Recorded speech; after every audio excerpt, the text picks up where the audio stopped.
என்ன அஞ்சலி, போன விஷயம்லாம் நல்லபடியாக முடிஞ்சுதா? ஃபோன் பண்ணால் ஃபோனை கூட எடுக்க மாட்டேற நீ. ஆமாம் வதனா, ஏன் அண்ணன் உங்ககிட்ட சொல்லலையா? ஆட நீ வேற என் வயிற்றுச்சலை வாங்கிக்காத. அவர் எந்த காலத்தில் என்கிட்ட அதெல்லாம் சொல்லியிருக்காரு? என்னமோ அவர் ராட்சசி மாதிரி பார்ப்பாரு அஞ்சலி. நீ நடந்துக்கிறது தான் அவன் சொல்லுவான். சும்மா அவனை ஏதாவது குறை சொல்லிகிட்டே இருக்காத. கொஞ்ச நேரம் வாயை மூடு. பொண்ணுக்கும் உதவாத பையனை பெற்று வச்சுட்டு வாய் மட்டும்தான். ஏம்மா, 2 பேருக்கும் ஷேர் நீயே போடுறேன்னு சொல்லியிருக்கியா? பணம் நிறைய வேணுமேம்மா, என்னம்மா பண்ண போற? அவர்கிட்டலாம் 1 ரூபா கூட இல்லை அஞ்சலி.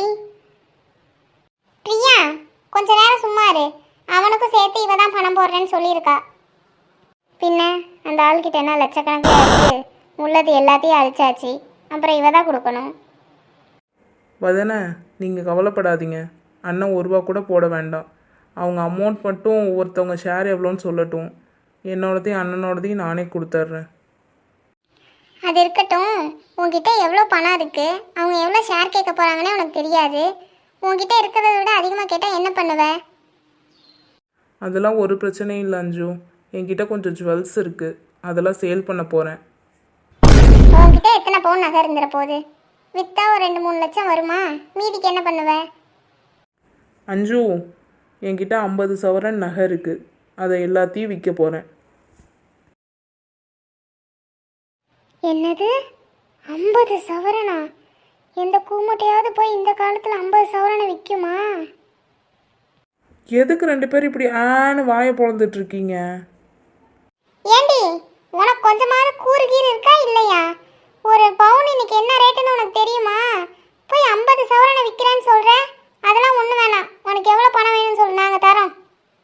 ஆமாம், அத்தை சொல்கிறதா கரெக்ட் அஞ்சலி. நாளைக்கு பவுன் வேலை இன்னும் ஏறுனுச்சுன்னு வச்சுக்கோ, பின்னாடி நீ தான் வருத்தப்படுவ, பார்த்துக்க. இங்கே பாரு, இந்த நகையை விற்கிறேன் அதை விற்கிறேன்ட்டு இருக்காத. உனக்கு எவ்வளோ பணம் வேணும்னு சொல்லு, அப்பாட்ட சொல்லி நான் எடுத்து தரேன். ஸ்ரீஜா, ஸ்ரீஜா, இங்கே வாமா.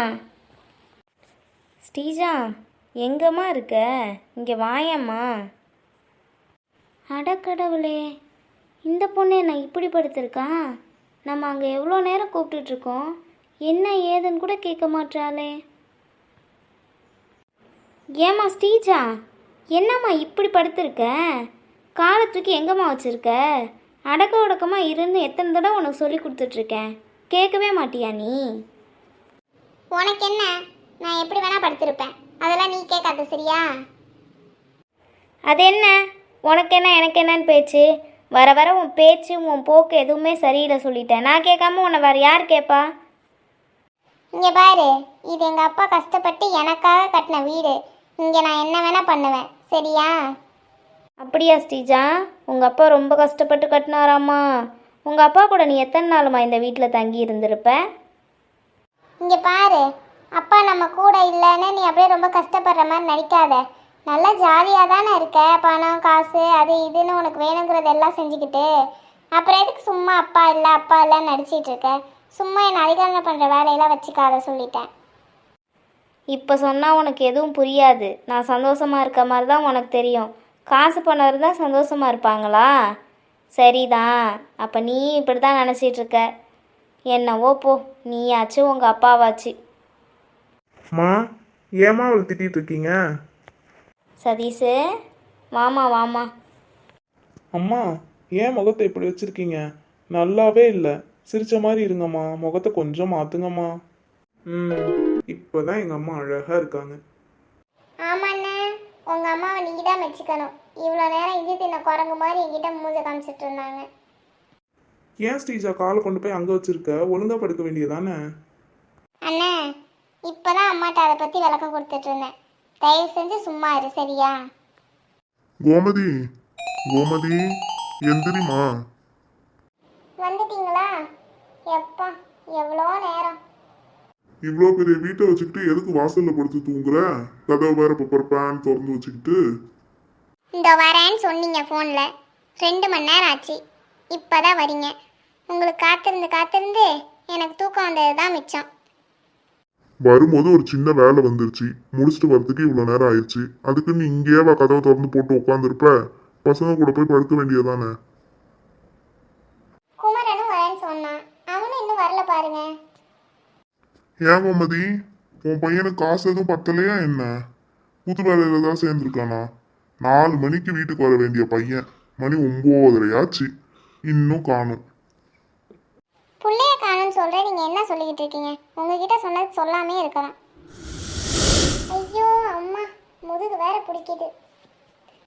உனக்கு தான் அங்க இங்க பிடிக்கும்னு தெரியும்ல, உட்கார்ந்தானே பேசணும், அப்படியே பேச வேண்டியதானே, எதுக்கு எந்திரிக்கிறவ? உன் ஒருத்திக்கே இந்த சோஃபா பத்தாது போல, விருந்தாளிங்க வந்து கீழே தான் உட்கார வைக்கணும்னு நினைக்கிறேன்.